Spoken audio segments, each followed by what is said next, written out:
que Dios no hace acepción de personas. Yo me inclino más bien por la segunda. ¿Por qué? ¿Por qué? Porque esto no va.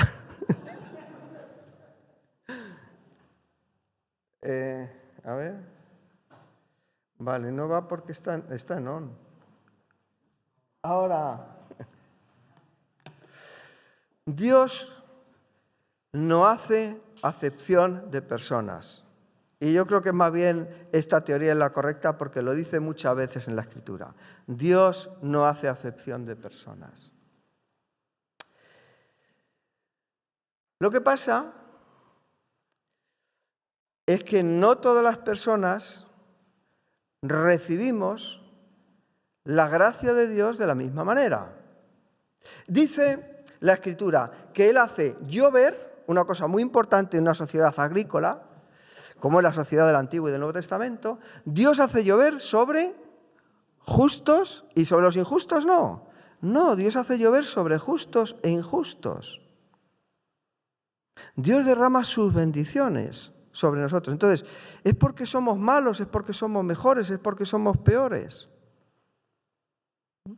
Y yo cuando me imagino las bendiciones de Dios, me imagino esa lluvia que cae del cielo, esos regalos que caen del cielo a nuestra vida, empezando por la salvación, empezando por la vida, empezando por todas las cosas que Dios nos da y de las que debiéramos decir gracias. Yo recuerdo una vez en Galicia, en la casa de una hermana, su marido estaba en el mar.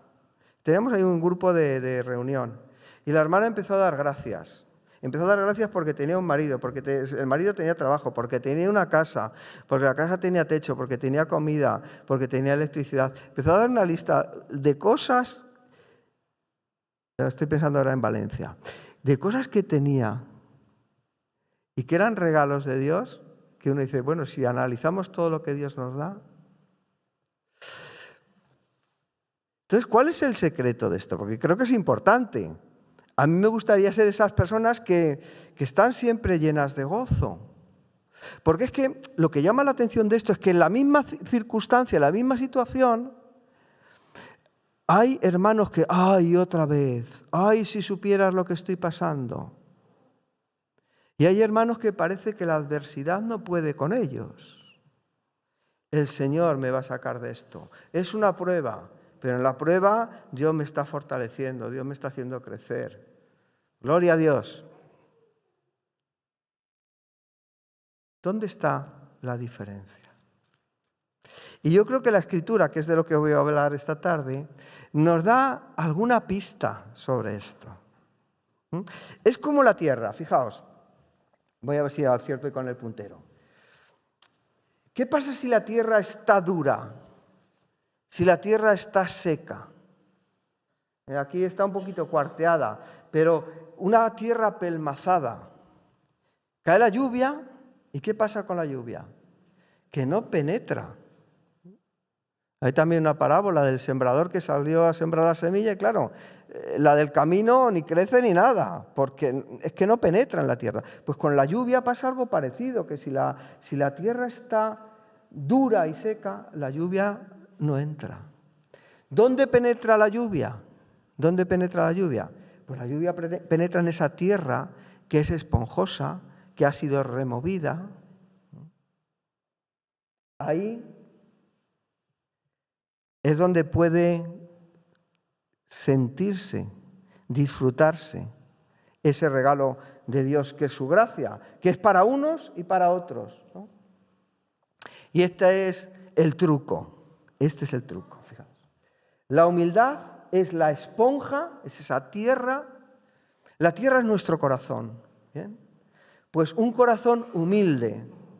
La humildad es la esponja que nos permite absorber la gracia de Dios. ¿Por qué? Porque Dios resiste a los soberbios, pero da su gracia a los humildes. Pero a los soberbios les resiste.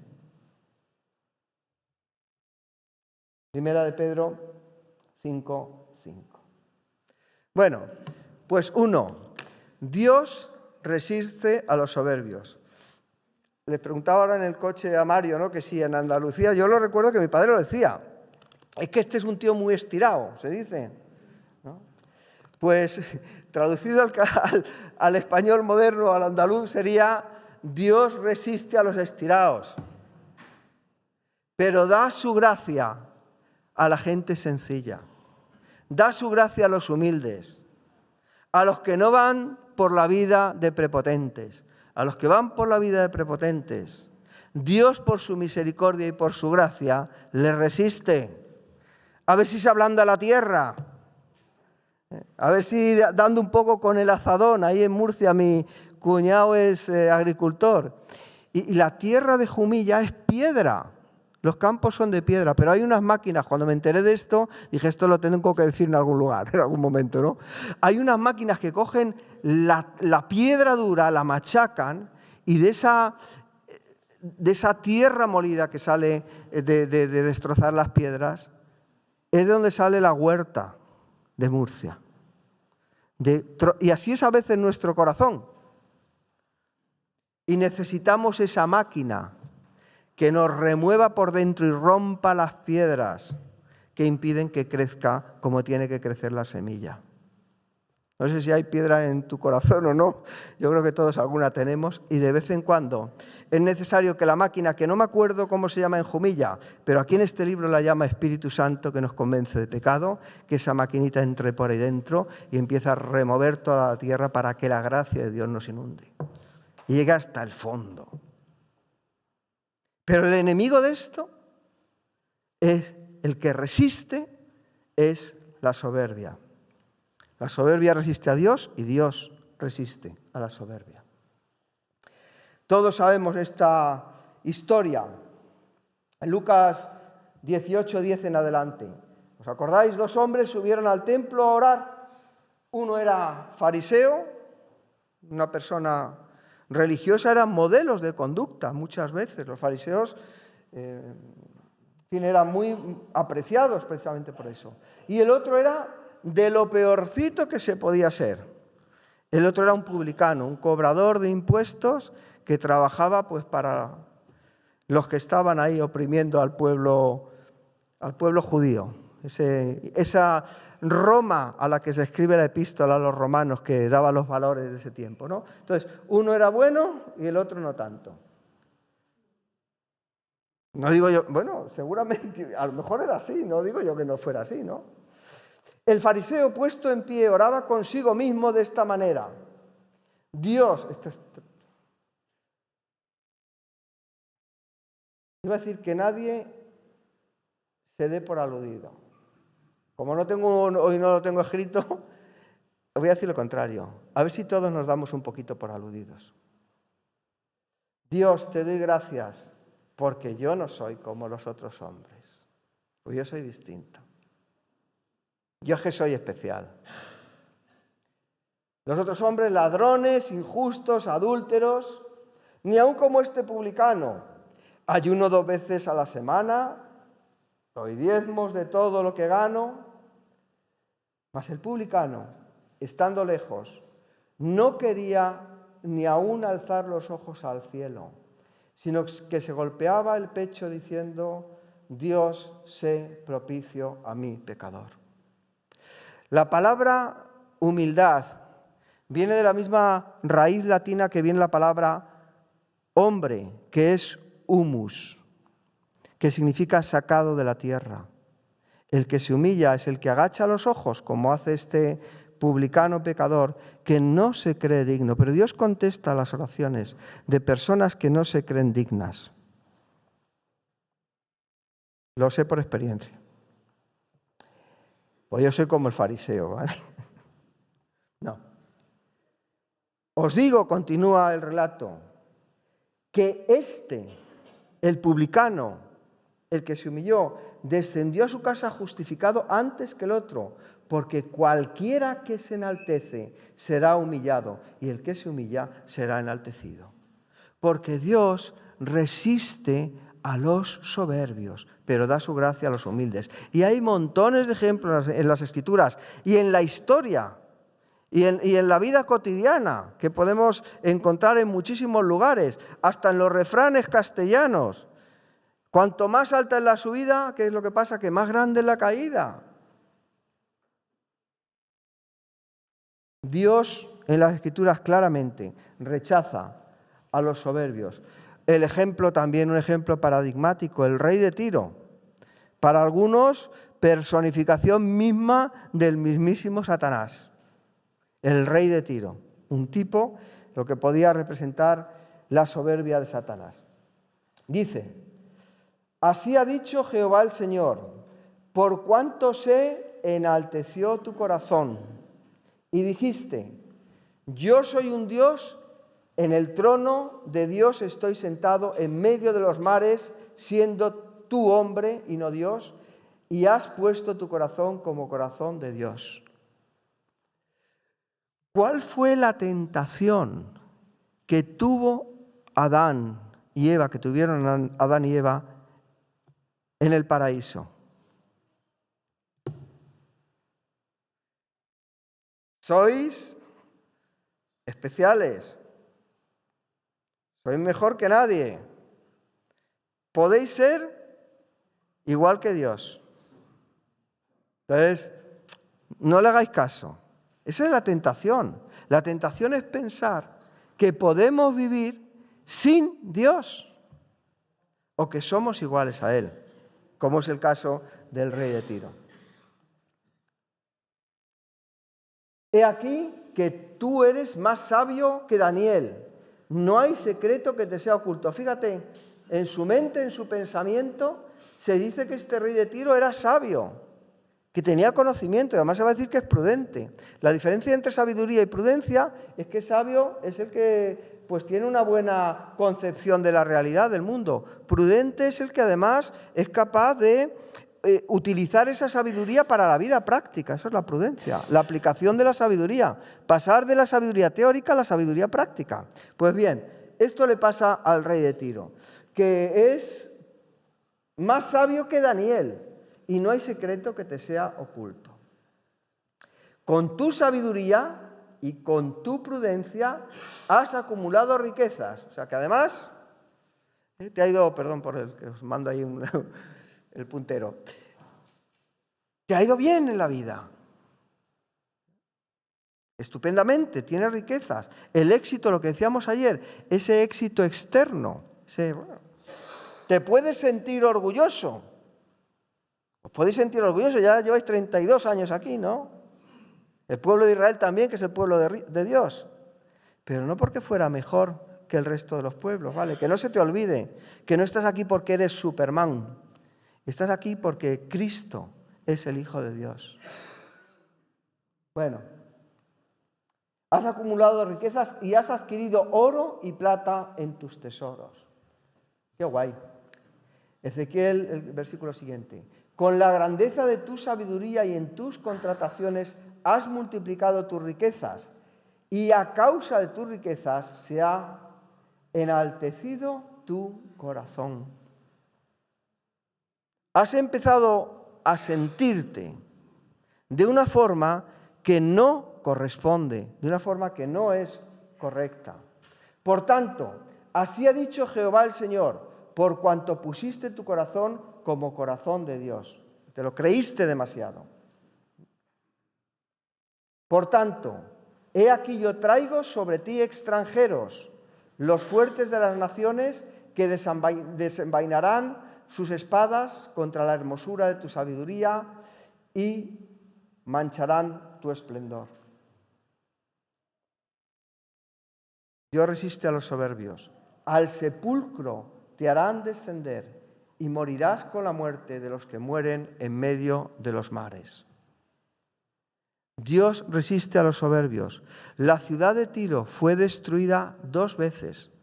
Tiro está en Fenicia, es una isla. Fue destruida primero por Nabucodonosor II y después por Alejandro Magno. Y no queda nada de ella. Destruida. Tiro, destruida. ¿Por qué? Porque Dios resiste a los soberbios.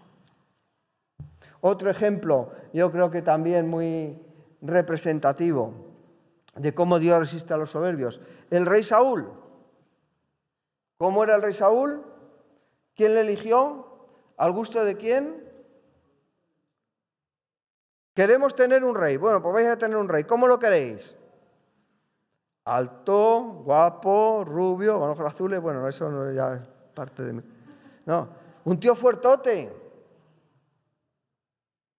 ¿Y cómo es Saúl? Pues es de una determinada manera, ¿verdad? Echado para adelante. Pero ¿qué es lo que ocurre? Hay un episodio muy interesante donde Saúl desobedece a Dios cuando Dios le da una instrucción. Tienes que destruir. Creo que está la instrucción, lo he puesto después, ¿no? Dios le ordena que destruya todos los bienes de los amalecitas, todo lo que poseían, sin dejar nada ni a nadie vivo. ¿Y qué es lo que pasó? Conocemos la historia, ¿no? Que desobedeció. ¿Sí? Pero el problema no está tanto en la desobediencia, porque todos desobedecemos, todos pecamos. ¿Dónde está el problema de Saúl? Que cuando el profeta va a decirle que lo ha hecho mal, ¿qué hace Saúl? ¿Se humilla? Dice, ay, lo siento. Deja que la destrozapiedras del Espíritu Santo rompa esa soberbia y ese orgullo que hay dentro. No. Saúl se justifica. Tremendo. Y entonces el profeta le dice, ciertamente el obedecer es mejor que los sacrificios y el prestar atención que la grosura de los carneros. Fijaos, el problema no está en lo que hacemos o en lo que dejamos de hacer. El problema está en nuestra actitud, en la actitud de nuestro corazón. Para mí, os hablo de algo demasiado personal, pero no pasa nada, ¿no? Estoy en familia, ayer me dijiste que estamos en familia y yo me sentí así, ¿no? Para mí el gran problema cuando me pongo delante de vosotros no es tener una estructura de un sermón o de un estudio, no, eso para mí es muy fácil. Con lo que yo tengo que pelear es con la actitud de mi corazón, con la soberbia, con el orgullo, porque estoy aquí, qué pretendo. Y si lo que yo estoy buscando es lo que Dios quiere, o lo que quiero es quedar bien, y que luego cuando salga me digáis, oye Javier, me has hecho pensar. Yo no estoy aquí para haceros pensar. Yo estoy aquí para orar por vosotros y para desear con todo mi corazón, como lo deseo, que el Señor no os haga pensar, sino que cambie vuestras vidas y la mía. No es un estudio, eso es relativo. Para mí, que soy profesor desde hace mucho tiempo, es algo relativamente fácil. Lo difícil es pelear con la actitud de mi corazón. Hay un versículo muy bonito que dice, esforzándonos, que tenemos que esforzarnos en su gracia. ¿Cómo no vamos a esforzar en su gracia si la gracia es gratuita? Porque a veces hacemos muchas cosas dependiendo de nuestras fuerzas, dependiendo de nuestro poder, dependiendo de nuestra seguridad. Y para mí el esfuerzo es dejar eso de lado y depender de la gracia de Dios. Y que es Él el que obra, es Él el que va a obrar aquí. Y es Él al único al que se le va a dar y al que se le debe dar toda la gloria. Esa es mi lucha, ¿vale? Cierro el paréntesis de confesión personal, ¿vale? Pero fijaos lo que le dice el profeta al rey Saúl, ¿no? Ciertamente el obedecer es mejor que los sacrificios y el prestar atención que la grosura de los carneros, porque como pecado de adivinación es la rebelión, y aquí viene lo que os quiero señalar, y como ídolos e idolatría es la obstinación, la soberbia, el no querer bajarse del pedestal, el no querer reconocer que somos lo que somos. Barro. Por cuanto tú desechaste la palabra de Jehová, Él también te ha desechado para que no seas rey. ¿Por qué?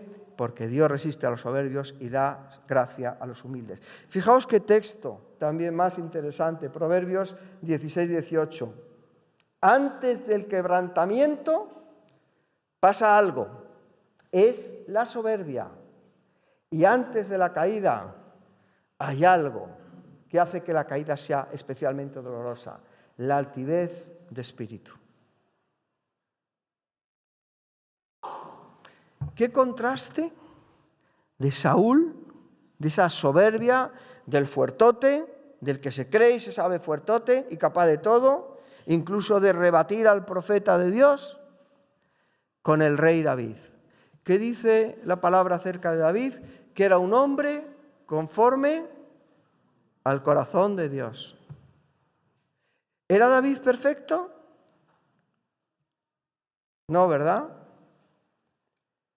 Todos recordamos el caso de su relación, de su adulterio con Betsabé.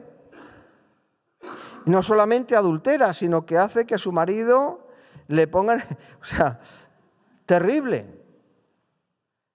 Conforme al corazón de Dios, una persona pecadora como este David, o como pudiera ser el publicano que hemos visto antes, ¿eso es ser conforme al corazón de Dios?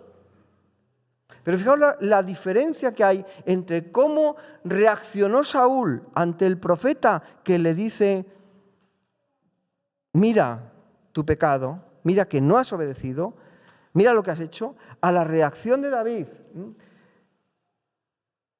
Entonces dijo Natán a David, os recordáis, ¿no? Dice, bueno, pues un hombre tenía muchas ovejas y va y coge justamente la del pobrecito que tenía solamente una. ¿Qué harías tú? Dice, pues eso es horrible, qué hombre más malo el que ha hecho esto. Y Natán le dice, ese hombre eres tú. Y entonces David, ¿qué hace? Entonces David dice a Natán, pequé contra Jehová. Y Natán dijo a David, también Jehová ha remitido tu pecado, no morirás. Dios resiste a los soberbios, pero a los que se arrepienten, a los que deshacen esa dureza del corazón, Dios les bendice. Bueno, pues avanzamos un poquito más. ¿Qué significa entonces tener un corazón humilde? ¿Qué es eso de tener un corazón humilde? Primero vamos a ver lo que no es un corazón humilde y luego vamos a ver lo que es la verdadera humildad. Porque esto es un concepto que creo que es importante aclarar. Primero, la humildad no es decir que uno es humilde, ¿está claro? Es que tendría gracia, ¿no? Es que yo soy muy humilde, porque a mí a humilde no me gana nadie. Bueno, hasta ahí podríamos llegar, ¿no? Menudo yo soy, vamos, por favor. No es ni decírselo a los demás, ni pensarlo uno de sí mismo, ¿no? Es que hay que ver, qué soberbia es la gente. Menos mal que yo, en fin, medalla de oro en esto. No, humildad no es eso, no es decir que se es humilde. La humildad no se proclama a sí misma, ¿no? La humildad no es lo mismo, esto también es interesante, no es lo mismo que introversión. La introversión es un rasgo del carácter, de la personalidad. Hay personas que son introvertidas y hay personas que son extrovertidas o extravertidas. Es decir, hay personas que son tímidas, hay personas que son abiertas, para decirlo en un lenguaje que suene más cotidiano. Hay quien le es más fácil las relaciones sociales y hay quien pues, es más retraído. ¿Quién de los dos es más humilde? Es que no tiene nada que ver. Es que se puede ser una persona muy abierta y ser muy soberbio, pero se puede ser también una persona muy introvertida y estar pensando, es que soy mejor que los demás, mírales ahí cómo se divierten, ¿no?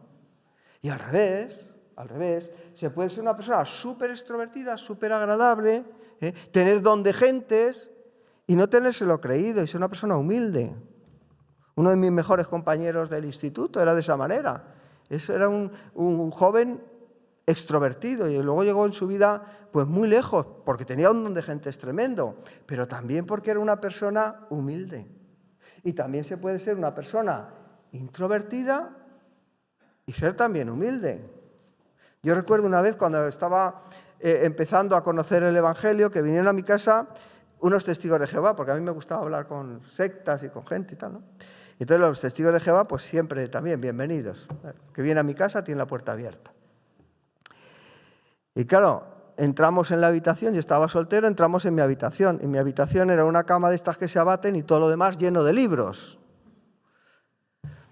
Y me dijeron, es que tú, claro, con tantos libros y con todo lo que has estudiado, claro, es que es muy difícil que tú puedas llegar a aceptar este mensaje que nosotros te traemos.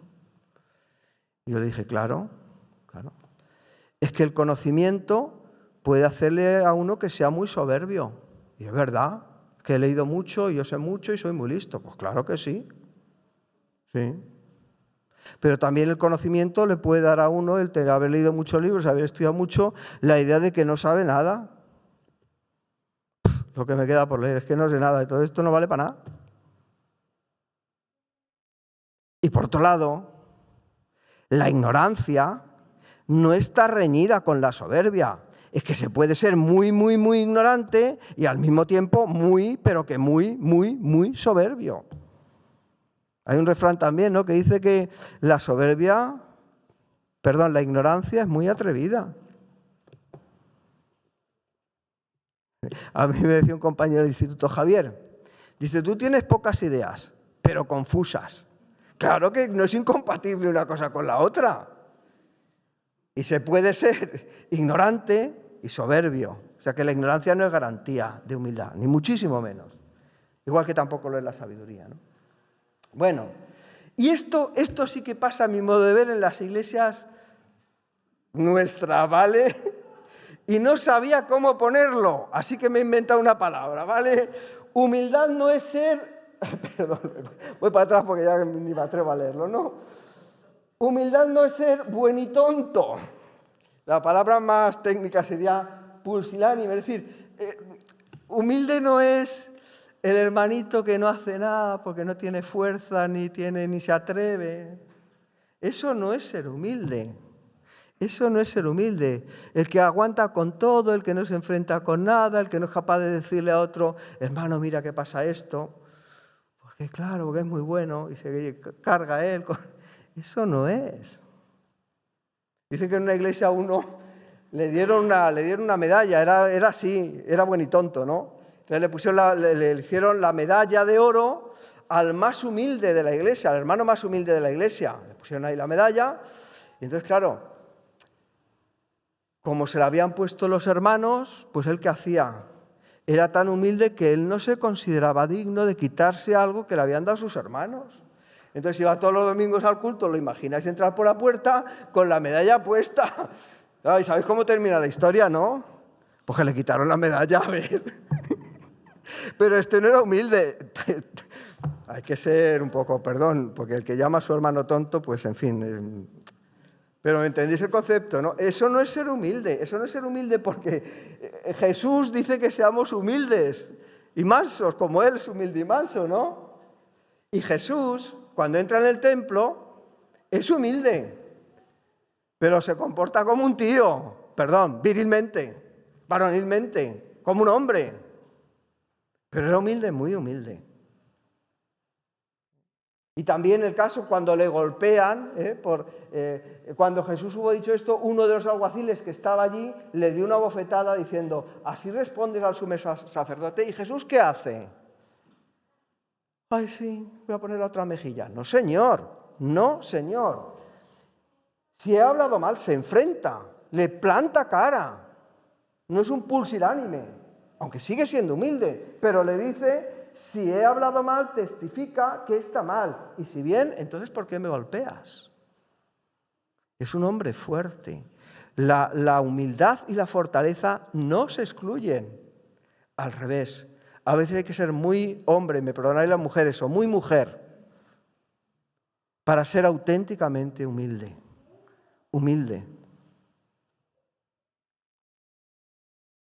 Y otra cosita también, humildad, no, por cierto, ¿a qué hora terminó? Y que no he preguntado. Dígame usted, yo sigo, ¿no? Vale, no vamos a quedar a comer, entonces, vale, entonces puede terminar a las 11, ¿vale? Vale. Humildad, bueno, si tú ves así me haces un gesto, dame así. Bueno, Yo es que a veces, sobre todo si abro un paréntesis, la cuestión es cuándo lo abro, pero no cuándo lo cierro, ¿no? Bueno, y humildad tampoco, humildad no es tener baja autoestima. Humildad no es rechazar las cosas que uno puede tener de positivo. Humildad no es decir, una persona humilde no es la persona que dice, yo no valgo para nada. Decir, ojo, escuchadme bien, y especialmente las personas jóvenes. Bueno, y también las personas mayores, escuchadme todos, ya que estamos, ¿no? Humildad no es decir yo no valgo para nada, yo no sirvo, yo soy un inútil. Eso no es ser humilde. Primero porque es mentira. Primero porque es mentira. El padre de la mentira, ¿quién es? Ya lo sabéis. Decir yo no valgo para nada es comerse un plato bien preparado y bien elaborado, preparado con todo el gusto en las cocinas del infierno. Decir que una persona por la que Cristo ha vertido su sangre no tiene valor es una blasfemia. Que tú pienses, que tú sientas, vamos a hablar de sentimientos, no voy a hablar de este demasiado, pero que tú sientas que no tienes valor cuando el Hijo de Dios ha dado su vida por ti, es una barbaridad. Es una barbaridad. Una barbaridad. Somos hijos del Rey. Eres una hija del Rey. Eres un hijo del Rey. Y tienes que comportarte de esa manera. Y tienes que sentir de esa manera. Tienes que saber quién eres. Hay un corito que dice, no, yo soy quien dices que soy. ¿Cómo es eso? ¿Sabéis la letra, no? Lo cantáis aquí, ¿no? Yo soy quien tú dices que soy. Y no soy menos. Yo soy tu hijo. Bueno, podría hablar un poco más de eso, no lo voy a hacer, pero ya sabéis por dónde. No, no es tener baja autoestima. Eso no es una persona humilde, ¿vale? Eso es una persona falta de fe, para empezar, que no conoce el valor de la sangre de Jesús. C.S. Lewis decía, la verdadera humildad no es pensar menos de uno mismo, no es pensar que uno no vale para nada, es que eso no es verdad. Tú vales para muchas cosas. A lo mejor no vales para predicar, pero vales para orar. A lo mejor no vales para orar, pero vales para predicar. Vales para cocinar, vales para decirle hola al vecino, vales para pasear. C.S. Lewis decía, la verdadera humildad no es pensar menos de uno mismo, sino pensar menos en uno mismo. Eso sí es humildad. Y más en otras cosas, que ya veremos cuáles son, ¿no? La verdadera humildad es bajar un peldaño. La verdadera humildad es no creerse más de lo que se es, pero tampoco menos. La verdadera humildad es ir a donde están los demás, no creerse mejor que los demás. ¿de dónde salimos? ¿De dónde salió Adán? Del barro, ¿no? Somos barro. Tenemos todos defectos, todos faltamos a los demás, todos herimos, todos nos equivocamos, todos somos pecadores. ¿Eres tú mejor que los otros? ¿Sabéis lo del dedo, no? Que cuando tú apuntas al otro con el dedo, tú lo apuntas con un dedo, pero hay tres que te están apuntando a ti.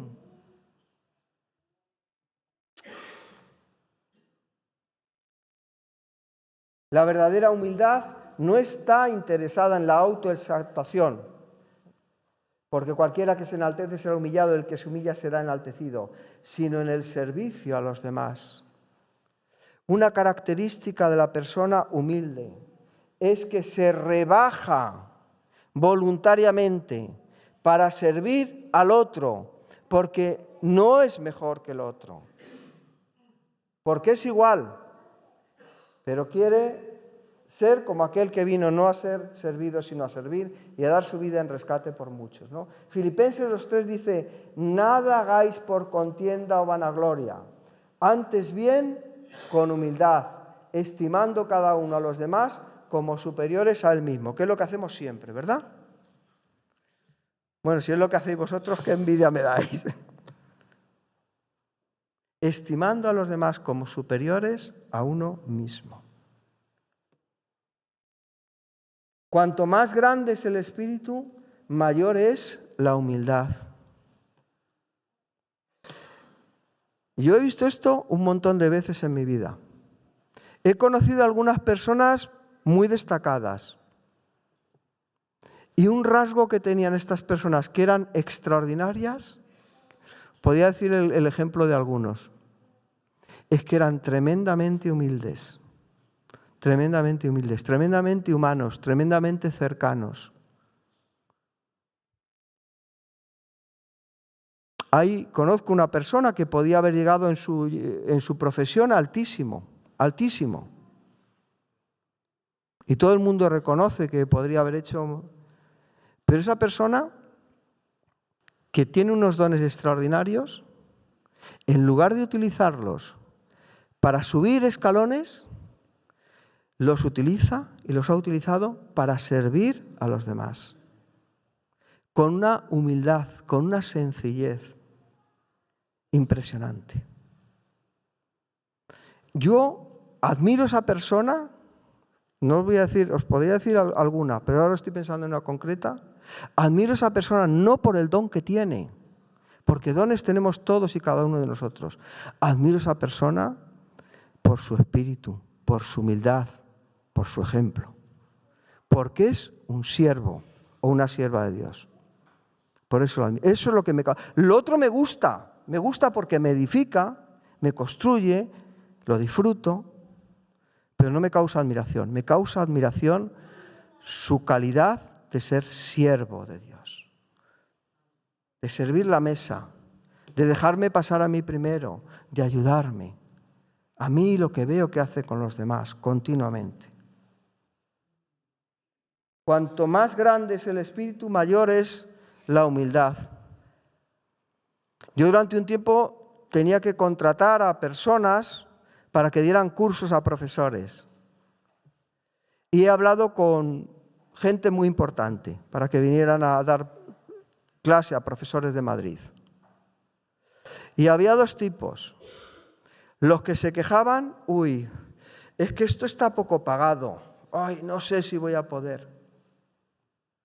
Y había los que me decían, mira, no puedo, pero me encantaría. No, si no es cuestión, es que no tengo tiempo. Pero me encantaría poder ir porque le gusta lo que hace. Y le gusta servir a los demás. Y esto lo he visto en personas súper importantes, esto que dice Séneca. Se puede citar a un cordobés, ¿no? Esto igual me he pasado aquí, ahora estoy en Sevilla, ¿no? Pero... Y otros que no estaban a la altura, muchas veces, eran tirados, nada es suficiente.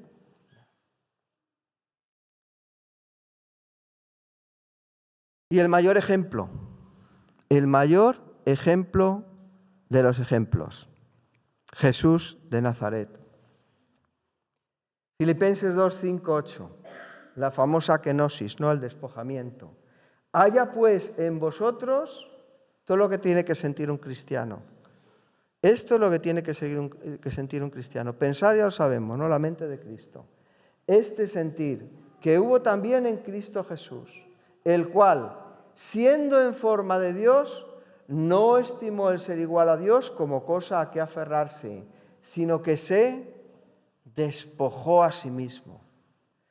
Fijaos, hay que ser grande, para despojarse de la propia posición.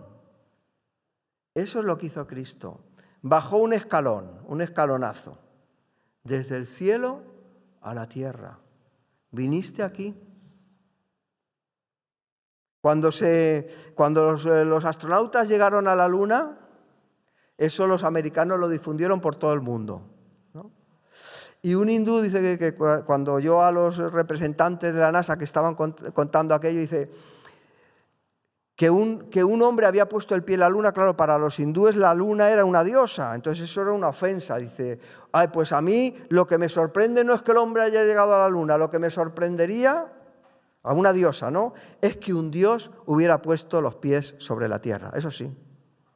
Porque hay que ser un Dios muy grande, muy, muy grande, para dejar el trono de gloria y venir aquí y tomar forma de siervo y morir en una cruz.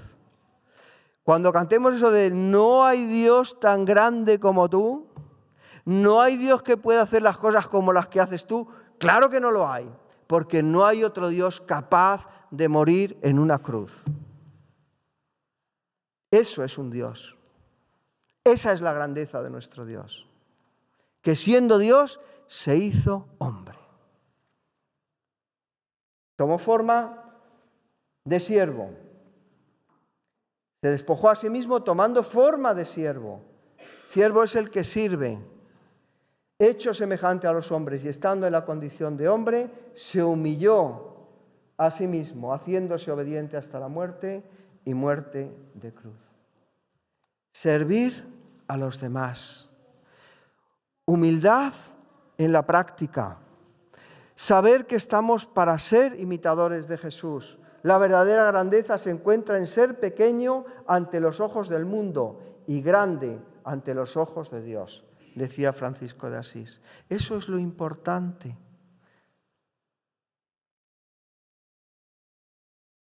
La humildad es la esponja que nos permite absorber la gracia de Dios. Dios resiste a los soberbios y da su gracia a los humildes. Santiago 4:10, humillaos delante del Señor y Él os exaltará. No hay lugar más grande, dice otra canción, hoy estoy de corito, no sé por qué, que estar ¿dónde? A tus pies, a tus pies.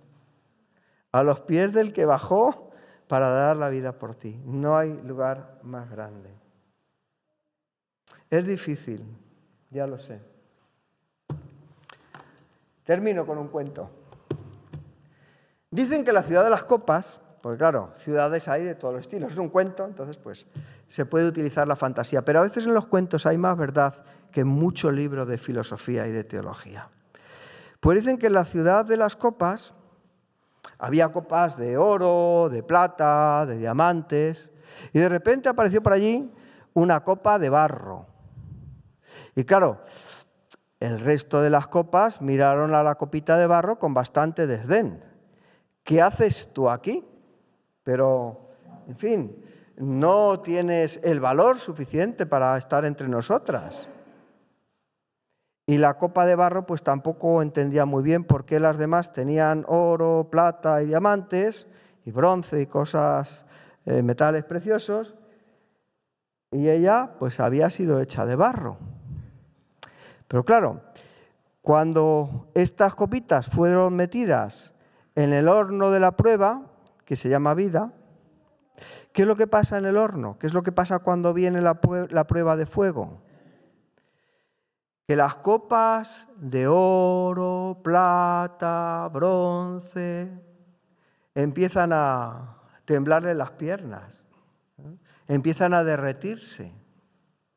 Y los diamantes, si los diamantes son carbón, pues en cuanto viene el fuego de la prueba, el carbón arde y desaparece. Pero el barro blando, el barro que se moldea con las manos, ese barro se hace más duro, más fuerte, más potente.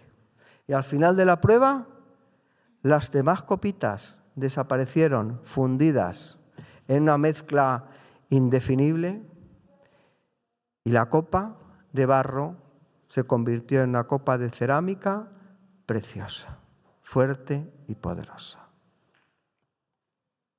La humildad del barro. Termino.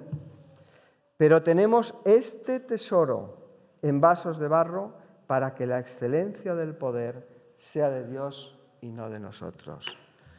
Tenemos este tesoro. No digo las pastas, ¿vale? Lo que hay dentro. No, tampoco. Aquello de lo que hay dentro de este libro.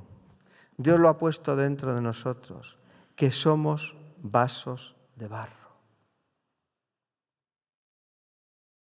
El elemento más sencillo de la tierra, el que tiene menos valor, pero para que toda la gloria sea de Él y no de nosotros. Que sintamos y vivamos y pensemos como verdaderos cristianos. Que el Señor os bendiga.